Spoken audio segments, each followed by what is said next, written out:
Welcome back to Tutorial Tidbits. I'm Elizabeth St. Hilaire and I am here to talk to you today about one of my absolute favorite art tools. I use the Masterson Sta-Wet palette box to keep my paints wet for a week or more with the lid on, and they'll stay wet all day with the lid off. This allows me to save paint. I don't waste any paint with this system, and then also this system utilizes a sheet of palette paper that at the end of the day I hang up to dry with clothespins, and then I can tear it up and glue it into my collage work. So this system does two things. It saves me paint and it provides me with more paper for collage. So it's a worthwhile investment, and if you've got a minute, I'll show you how it works.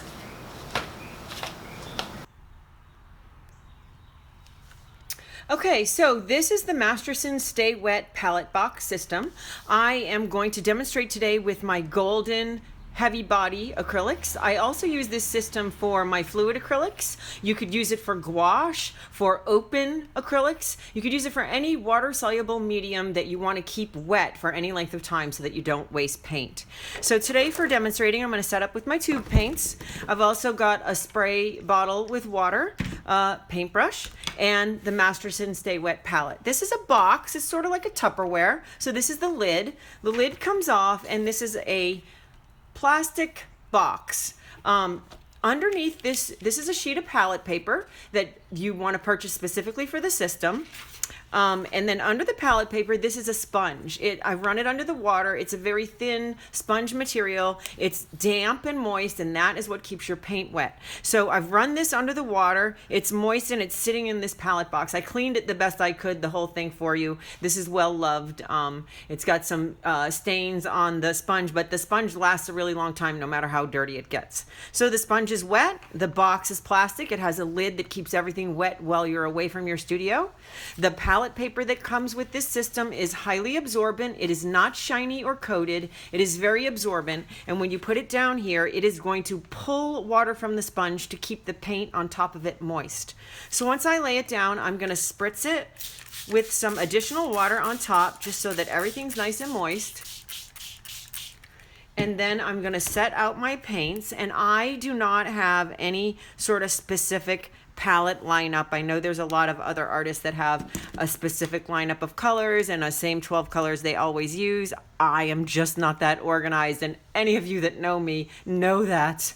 All I'm going to do is put out the colors that I have in mind that I'd like to paint with, and I'm going to typically put warm colors together and cool colors together. So what are warm colors? Warm colors are colors like the sun, yellows, reds, oranges, pinks, anything that is a variation of those colors. Those are warm colors. And then cool colors are colors like grass, so greens, blues. Purple can go either way. It depends on if it's a blue, if it's more of a blue purple or more of a red purple. So I'm going to put purple on this cool side today as well.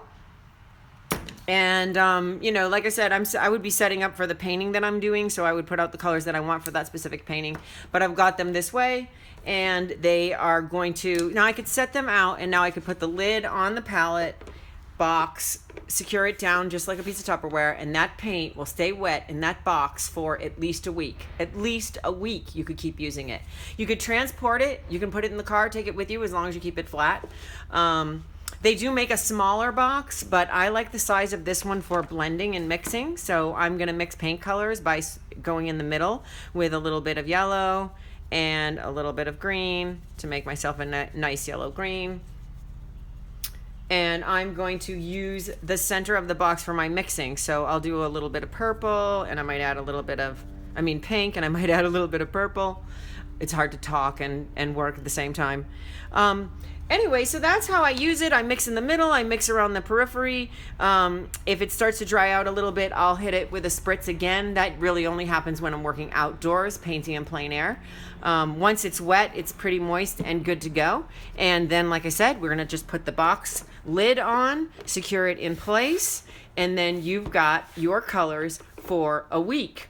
Also, while you're working with the lid off in this box, these colors will stay wet all day. I've left the studio and accidentally forgot to put the lid on, and the paint is wet when I come back because it is absorbing water from the sponge through the palette paper and keeping the paint moist on top.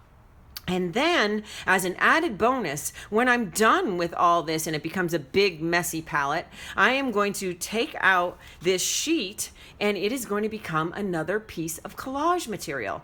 This is great. It's doing dual duty. Not only is it keeping my paint wet forever, but when I get this piece of paper all smeared with all kinds of colors, I may scrape excess off with a plastic card, and then the sheet of paper that I have left behind is a palette sheet for me to, a collage paper sheet for me to tear up and glue down. So here's an example of a previous palette sheet that I had used yesterday. Some of the paint has dried, but some of it's still wet because it was folded up. I'm going to take just a plastic card and I'm going to scrape what's left of the wet paint. I'm going to use it as collage paper. So it's just, I'm just making colors, going to sort of see what happens with that. And this is how I use my palette sheet from the box. When I'm done, I just scrape with the plastic card, and then I have the beginning of another sheet of collage paper. Now I can stamp on top of this, I could do other techniques on top of it, or I can use it just as it is, but it is a great collage paper because, as I said, it is highly absorbent to pull the water through from the sponge, so it is going to glue down beautifully. And here is another example of a scraped sheet that I made. Actually, I blended this with the brush right in the box, and then I blended it out so that I could use this sheet of palette paper in collage. So again, my Amazon page has links for all products used in these tutorial videos. I love this product and I think it's a worthwhile investment, and you might want to consider it for your own studio.